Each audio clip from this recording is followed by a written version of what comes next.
I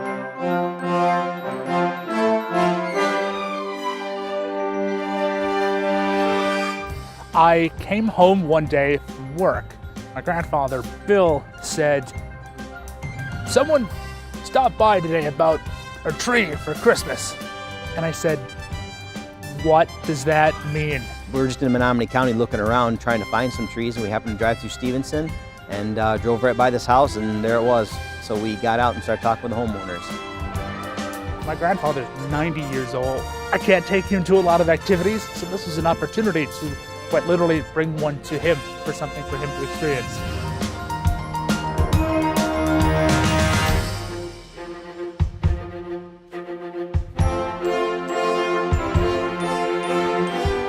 So this was the first tree that I caught that didn't fall.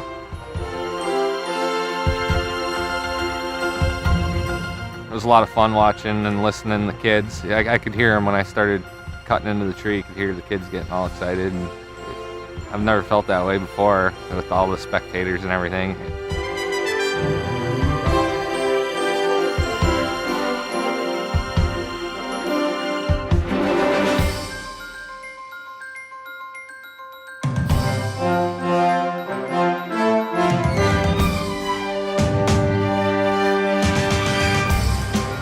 Well, we're a very small community. We're 860 people, and to be recognized throughout the entire state is a real honor and a privilege. You know, we want to do the best for the community. We want to pick the best tree every year that we can.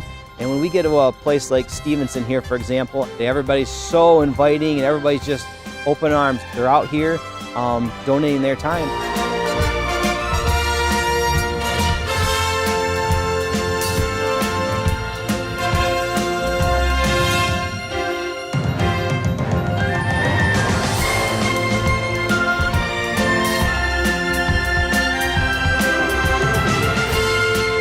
The whole team kind of puts together. I mean, it's not just one thing. It's every team brings something different to the table, and it all gets put together. But every year, it just seems like it gets bigger and bigger with the different groups that are part, because they're volunteering their time, and just what a great feeling it is for us to be able to be part of that and to be able to, to represent the state capitol.